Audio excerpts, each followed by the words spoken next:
Now let's turn our attention to South Africa and the security crisis in the country. South Africa's violent crime rates are among the worst in the world. They've been rising over the past decade. And as crime gets worse, two things are happening. One, South Africa's police force is dwindling. And two, private security companies are taking their place. The last decade has seen this trend. A 43% increase in private security firms. They've outnumbered the police 4:1. And this trend seems set to rise. Tonight we'll discuss why, but first, let's look at the dire situation that South Africa finds itself in. Do you know what's the murder rate in this country?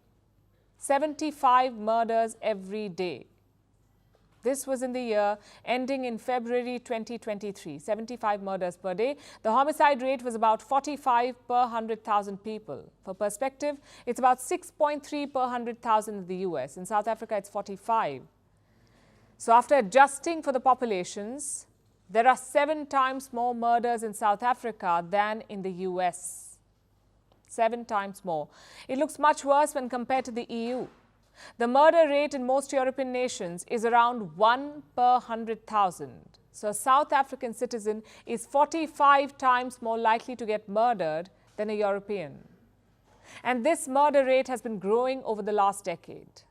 There were about 16,200 murders in 2012-13. It shot up to 27,500 in 2022-23. And it's not just murders. South Africa has seen all forms of violent crime grow over the past 10 years. Armed robbery, carjackings, physical and sexual assaults. So people increasingly feel unsafe, and a large reason for that is the state of the South African police. The police service had about 140,000 active officers in 2022, 140,000. That's 17,000 less than a decade earlier. And in the same period, the South African population has grown by around 8 million.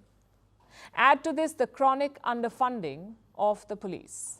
The reason we have so much crime in South Africa is because organized crime can thrive in an environment where there's a disorganized police force. And we don't have a disorganized police force because they've set out to be disorganized or they've been captured. It's simply because they don't have sufficient resources. So you can see how crime would get out of hand in a situation like this, and why many officers would opt for an alternative career. So they flock to private security companies where they perform many of the same functions as the police does. Some firms patrol neighborhoods. Their armed personnel respond to break-ins or robberies. Reports say that sometimes even the police ask them for assistance. The police ask the private security companies for help. Other security firms have more specialized roles, like finding and recovering stolen vehicles. What you're watching is one such anti-hijacking unit. Private security personnel are well equipped with assault rifles and bulletproof vests. They have scanners that detect stolen vehicles. They chase down the car thieves or hijackers. They conduct a sort of citizen's arrest. And then what happens to the person who's been arrested? He or she is usually dropped off at a police station. And all of this is legal, by the way. South Africa even has regulators for this.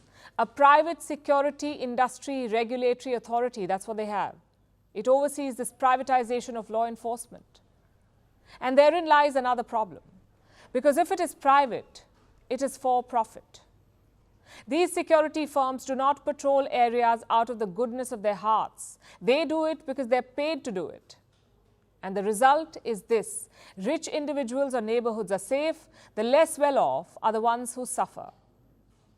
The South African government has vowed to fix this. They want to recruit 10,000 police officers this year. But it's a drop in the ocean. A lot more needs to be done, or South Africa will continue to devolve into the wild, wild west.